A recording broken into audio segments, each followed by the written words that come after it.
বেনজির একটা গুন্ডার মতো চলতো, মনে আছে আমাদের?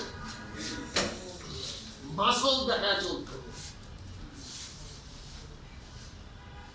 সে আর্মির প্যারাল হিসাবে চলত। এই যে আমাদের এটা, এই সরকার আজকে দেখেন আমাদের কি বলছে।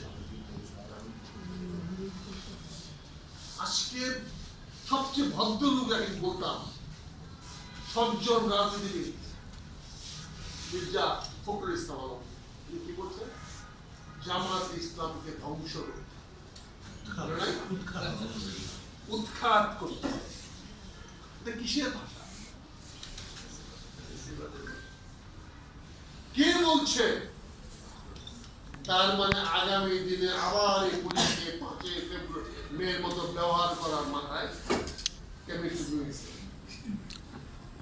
আবার আগামী দিনে বিরোধী দলকে দমন করার জন্য, অর্থাৎ শাসন করতে হবে নির্মমতার সঙ্গে, কঠোরভাবে এবং ক্ষমতা দেখানোর জন্য। কিন্তু আপনাকে বলতে চাই, তিনটাই অবৈধ। আমার রাষ্ট্র, আমার সংবিধান এই তিনটাকে মানে না। রাষ্ট্র চালাতে হবে আইন, বিচার এবং বৈধতার মাধ্যমে। বিরোধী দলকে ম্যানেজ করতে হবে, দমন করতে পারবেন না। আপনি বিরোধী দলের মেকানিজম বুঝতে হবে।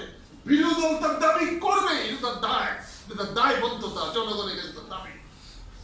জনগণকে তো জবাব দিতে হবে, সে দাবি করবে, কিন্তু তাকে দমন করতে পারবে না। সেই ক্ষমতা তোমাকে দেওয়া হয় না। তুমি তার সঙ্গে আলোচনা করতে পারো, বসতে পারো, কথা বলতে পারো, কনভিন্স করতে পারো, আর যদি না পারো তোমাকে সরে দিতে পারো। এটি রাজনীতির ভাষা। এটি আমরা দেখি ইংল্যান্ডের সরকার পরিবর্তন হলে সবার বিরোধ চলে যায়, জাপানের সরকার পরিবর্তন তাহলে তুমি চাও, কিন্তু পুলিশ লড়াই দিবেন। আমার মনে হয় না পুলিশের সে মেরুদণ্ড জুলাই আন্দোলনের পরে আছে।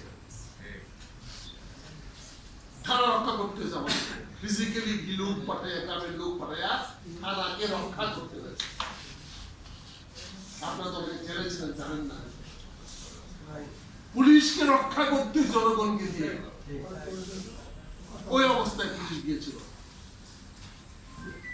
কাজে আজকে আমি যে কথাটা বলতে চাই আপনাদের সঙ্গে, এটা আলোচনা সভার পরিসংখ্যে বলতে চাই, আপনি বিচারের কথা বলবেন। বিচার কোন বিচার হয় না, বিচারের পূর্ব শর্ত তদন্ত। তদন্ত ছাড়া বিচার হয় না। আপনি বিচার উকিল দিয়ে হয় না, জজ ম্যাজিস্ট্রেট দিয়ে হয় না।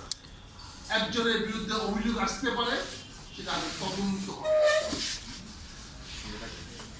তারপরে সেটা বিচার হবে। বিচারক যা খুশি তাই বিচার করতে পারে। বিচার মানে আইনের শাসন, মানে আইন মোতাবেক তদন্ত তদন্ত হইতে হবে। কিন্তু আজকে আমার তদন্তের কোনো পালাই নেই। ধরে নিয়ে আসো, ও বিরোধী দল করে, ধরে নিয়ে 50 করে চালান গেল। আমি সংসদ থাকা অবস্থায় আমি 2 বার আইন ছিঁড়েছি পার্লামেন্ট দ্বারা। একটা হলো বিশেষ আইন করেছিল যে 2 বছরের জন্য যে আমি সংসদ দ্বারা ছিঁড়া বলছি, এই আইনে আমি ভোট দিব না। দ্রুত বিচার আইন, আরেকটা স্পেশাল পাওয়ার আমার ভাই সরকারের জন্য আমি পাচ্ছি না, স্পেশাল পাওয়ার একটা থাকতে পারে না। এগুলো ক্ষমতা উপপ্রয়োগ। আপনি যে ঢাকা মহানগরের বা পুলিশের যে পুলিশ অ্যাক্ট আছে, সেখানে পরিষ্কার লেখা আছে, যদি রাস্তায় কেউ জনসভা করে, পুলিশ তার বিকল্প রাস্তা তৈরি করে দিবে, ওকে বাধা দিতে পারে। আইনে লেখা আছে বিকল্প রাস্তা তৈরি করে দিতে পারে, কিন্তু যে মিটিং করে তার অধিকার আছে মিটিং করে।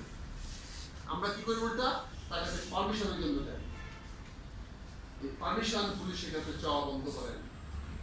আলতাফ আমার সামনে এখানে বসে আছে। আমরা খালেদা জিয়া মুক্তি পরিষদের একটা মিটিং করেছিলাম অনির্বাচিত সরকারের সময়। একটা দরখাস্ত পাঠাই দিত, আলতাফ কি দরখাস্ত পাঠাইছিল, তাই দরখাস্তটা পৌঁছায় দিয়ে আসো পুলিশ কমিশনার নিতে, বাকিটা আমি দেখি। আমি এই প্রেস ক্লাবে নিচে মিটিং করতেছিলাম, সারা ঘেরাও করতে পুলিশ দেখলাম, বলছে মিটিং বন্ধ করতে হবে। বয়স্ক আসছিল, অনেক আসছিল, সবাই ধরে গেল। আপনার মনে আছে?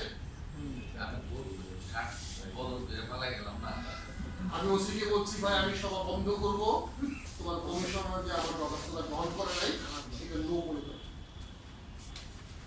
আর যতক্ষণ পর্যন্ত না বলবো ততক্ষণ পর্যন্ত কিন্তু আমরা এই সরকার আসছে রাজনীতি সঠিক করার জন্য, বৈধ চলার জন্য আমি মানি। আমি 45 মিনিট বক্তৃতা চালাই গেছি, ওসি খালি একবার বাইরে যায় ভিতরে কাগজ আনতে পারে, কাগজ যে এনে দিছে আমি তো সভা বন্ধ। এই সভা সরকার অনুমোদন দেয় কি? আপনি কিছু বলতে পারেন? তুমি বলছো কারণে বন্ধ। আমরা বলবো আজকে রুহাই ভাইকে বলবো এই খানা দেওয়া বন্ধ করা। পুলিশ রাজনৈতিক অস্ত্র নয়, পুলিশ শিয়ার বিশ্রাম হুঙ্কারি করে। অবৈধ করুন না, কেন করবেন? এটা তার দায়িত্ব জেনে নেওয়া। আপনার প্রেস ফিরে দিচ্ছেন, কাজে আমাদেরকে এই জিনিসগুলো মনে রাখতে হবে। আজকে